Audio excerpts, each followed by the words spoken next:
Hello दोस्तों, कैसे हैं आप सब लोग। उम्मीद करता हूं काफी अच्छे होंगे। तो दोस्तों, CMPDI आईपीओ मतलब central mine planning and design institute का आईपीओ, जो कि एक शेयर होल्डर कोटा वाला आईपीओ है। इसको लेकर बहुत सारे सवाल आ रहे हैं लोगों के मन में कि भाई कौन कौन से ऐसे लोग हैं जो शेयर होल्डर कोटा के लिए एलिजिबल है। मतलब उन्होंने कोल इंडिया का शेयर तो ले लिया है, बट कौन एलिजिबल हो पाएगा, कौन सी डेट ऐसी है जिस दिन हमने शेयर लिया है तो एलिजिबल हो पाएंगे। उसके अलावा लोग ये पूछ रहे हैं कि जो BCCL कंपनी है वो भी कोल इंडिया की सब्सिडरी है, जो भारत कोकिंग कोल लिमिटेड का आईपीओ आया था थोड़े दिन पहले, क्या उसका शेयर अगर हमारे पास है तो क्या हम एलिजिबल हैं, और ये आईपीओ कैसा रहेगा, अच्छा प्रॉफिट बनेगा नहीं बनेगा, और भी सारी डिटेल्स जानेंगे इस वीडियो के अंदर। वीडियो शुरू करने से पहले टेलीग्राम, इंस्टाग्राम, व्हाट्सएप, फेसबुक सबके लिंक आपको डिस्क्रिप्शन के अंदर मिल जाएगी, ज्वाइन करके रख लीजिए ताकि छोटा मोटा अपडेट और जानकारी आपको मिलती रहे। तो दोस्तों, ये जो CMPDI आईपीओ है, इसकी जो पेरेंटल कंपनी है वो है कोल इंडिया, ठीक है ना। CMPDI IPO shareholder quota वाला आईपीओ है, इसकी पेरेंटल कंपनी कोल इंडिया है। तो अब जिन लोगों के पास भी कोल इंडिया का एक शेयर है वो इसके शेयर होल्डर कोटा के लिए एलिजिबल है। बट कौन कौन से लोग एलिजिबल हैं? तो जिनके पास इसकी जो RHP फाइलिंग डेट है उस दिन उनकी डीमेट अकाउंट के अंदर अगर वो शेयर है कोल इंडिया का तो वो एलिजिबल है, वरना नहीं है। अब जो RHP फाइलिंग डेट है वो है 12 मार्च को, ठीक है। 12 मार्च को RHP फाइलिंग डेट है, तो 12 मार्च को ही आपके डीमेट अकाउंट के अंदर होना चाहिए। मतलब आपने 11 मार्च को अगर बाई किया है तो आप एलिजिबल हैं। अगर आपने 12 मार्च को बाई किया है तो आप एलिजिबल नहीं हैं। मतलब क्या होता है कि भाई डिलीवरी जो है एक दिन बाद होती है, तो आपने 11 मार्च को अगर ले रखा है या उससे पहले आपके पास है तो आप एलिजिबल हैं। अगर आपने 12 मार्च को नया बाई किया है तो आप एलिजिबल नहीं हैं शेयर होल्डर कोटा के लिए। ये चीज़ समझ में आ गई। फिर वापस बता देता हूँ, काफ़ी लोग पूछेंगे कि 12 मार्च को हमने लिया है तो क्या हम एलिजिबल हैं, तो आप एलिजिबल नहीं हो, क्योंकि RHP फाइलिंग डेट ही 12 मार्च को थी, तो 11 मार्च को लिया हुआ होना चाहिए। मैंने हालांकि 11 मार्च को वीडियो भी बनाया था और इससे पहले मैं आपको काफ़ी बार जानकारी दे चुका हूँ। भाई शेयर होल्डर कोटा वाले जो अपकमिंग आईपीओज हैं उस पर मैं वीडियोज़ बना चुका हूँ।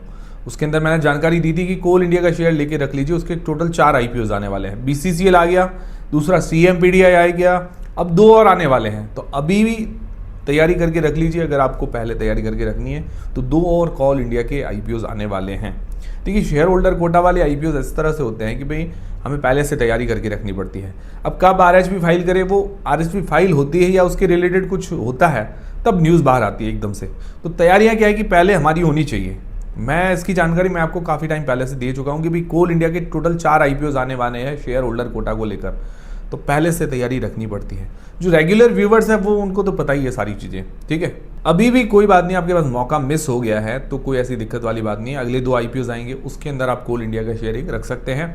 और फिर भी मौका मिस हो जाए तो क्या दिक्कत है कि रिटेल HNI कैटेगरी पड़ी है, उसमें आप अप्लाई कर दीजिए, एक चांस तो है आपके पास। हालांकि शेयर होल्डर कैटेगरी के अंदर 2 बार मौका मिलता है, कि शेयर होल्डर कैटेगरी, दूसरा रिटेल HNI कैटेगरी, तो वो फ़ायदा तो है ही। बट आपके पास तो एक तो चांस है, ऐसा कुछ नहीं है कि भाई अप्लाई ही नहीं कर पाएंगे। तो ज़्यादा चिंता करने की कोई ऐसी ज़रूरत नहीं, कोई एक मौका चला गया तो दूसरे मौके नहीं आएंगे, तो इतना कोई चिंता वाली बात नहीं है। दूसरा दोस्तों सवाल है लोगों का कि BCCL share, Bharat coking coal limited का जो शेयर अगर हमारे पास है तो क्या हम एलिजिबल हैं इसकी शेयर होल्डर कोटा के लिए CMPDI के? तो आप एलिजिबल नहीं है, क्योंकि जो BCCL और CMPDI ये दोनों ही सब्सिडरीज हैं, मतलब सहायक कंपनियां हैं। इसकी पेरेंटल कंपनी कोल इंडिया है, तो आपको जो आपके पास शेयर होना चाहिए वो कोल इंडिया का होना चाहिए, तो ही आप शेयर होल्डर कोटा के लिए एलिजिबल हो पाएंगे।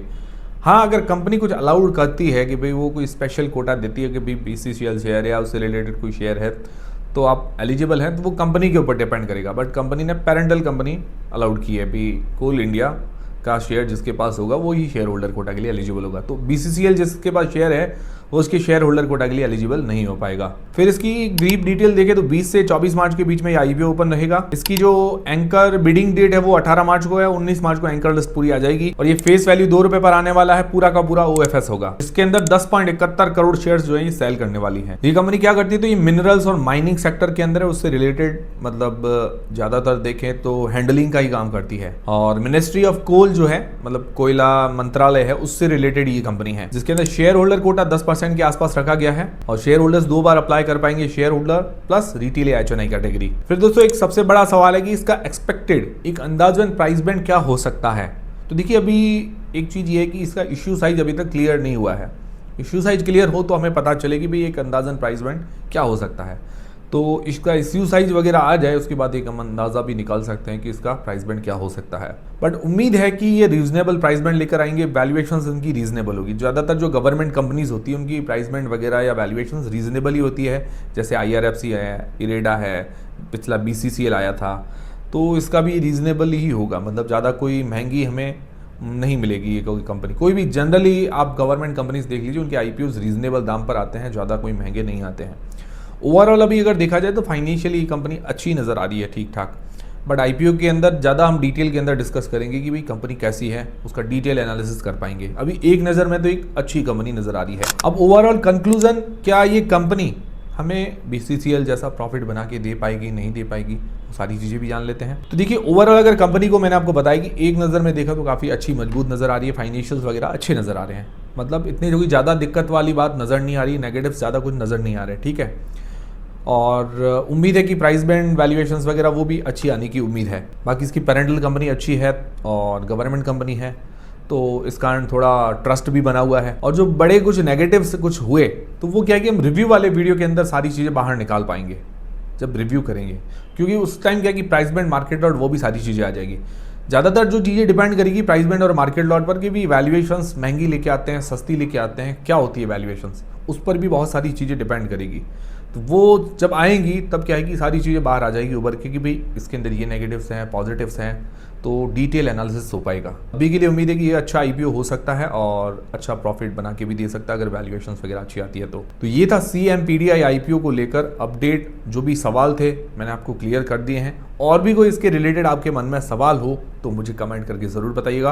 बाकी जो मैंने शेयर होल्डर कोटा, जो अपकमिंग शेयर होल्डर कोटा वाले IPOs हैं उन पर वीडियो भी बना रखा। आप सर्च कीजिए upcoming shareholder quota IPO Jayesh Khatri लिखकर, आपको यूट्यूब पर वीडियोज़ मिल जाएंगे।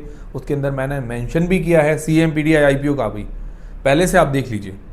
इसीलिए कहता हूँ रेगुलर आप वीडियोस देखा कीजिए तो आपको अवेयरनेस रहेगी। हालांकि मैंने 11 मार्च को भी बना दिया था, काफ़ी लोग कमेंट कर रहे थे कि भाई अभी तक तो अप्रूवल वगैरह भी नहीं मिला है वगैरह वगैरह, काफ़ी कमेंट्स आ रहे थे। तो अभी डेट्स भी आ गई है। तो उम्मीद करता हूँ वीडियो, हमारी जानकारी आपको पसंद आएगी, हेल्पफुल रही तो वीडियो को लाइक जरूर करें, चैनल को सब्सक्राइब कर ले। मिलते हैं दोस्तों अगले वीडियो के अंदर। टेलीग्राम, इंस्टाग्राम, व्हाट्सएप, फेसबुक सबके लिंक डिस्क्रिप्शन के अंदर है।